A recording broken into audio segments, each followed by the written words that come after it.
Hi Pards! Ayan, magbe-belly tuna tayo ngayon at i-air fryer natin siya guys. Ayan, slice muna natin siya ng konti para yung loob maluto siya guys. Ayan, alam nyo guys, yung nagkaroon ako ng diabetic, sumobrang payat ako kaya hindi po ako nakapag-upload ng mga videos ko.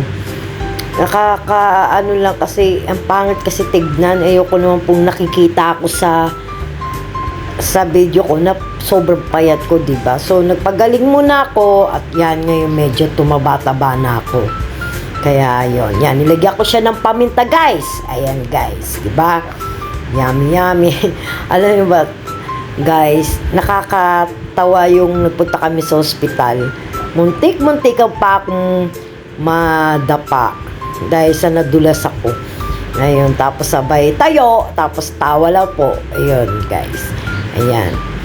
Kaya kayo, ingat kayo para hindi kayo nagkakasakit. Medyo bawas-bawas sa patatamis dahil hindi natin alam kung anong mangyayari sa atin, guys.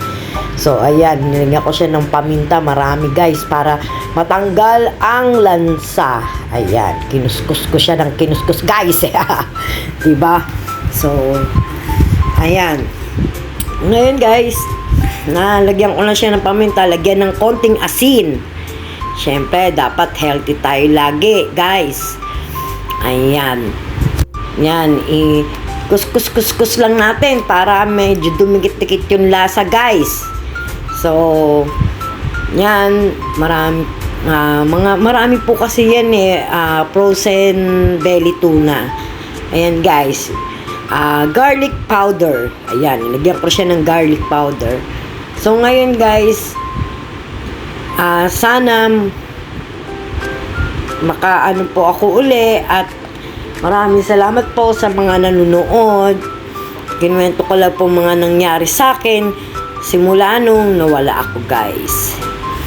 Ayan, diba masarap yan, guys, lalo na kung may lemon ano kayo, yung lemon, tigaan yan. So wala akong lemon, guys, kaya ayan, nano ko na lang siya sa paminta ng marami at bawang na powder. Ayan, guys. So, nakakalungkot lang kasi medyo nalungkot din ako kasi hindi ako masyado nakaka-upload. Ayan. So, lutuin na natin siya sa air fryer, guys. So, ay mali pala, guys. Hindi kasya. So, ilagay natin siya sa gitna para maluto siya ng gusto. Ayan.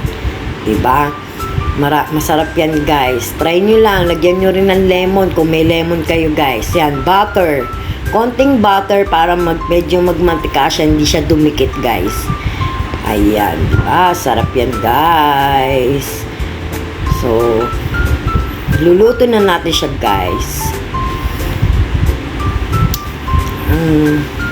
Diba? Ang sarap yan, guys. Pag naluto yan, try nyo na. Ayan, so, sinara ko lang siya, guys. So, open na natin siya. So, i-ano natin siya na mga 15 minutes. Tapos, sa 120 yung heat niya, guys. Ayan, okay siya, guys, ang air fryer na yan. Ayan, habang naghihintay, guys, uminom nga pala ako ng pipino shake. Ayan, guys. Sarap-sarap niya, guys. Pipino shake.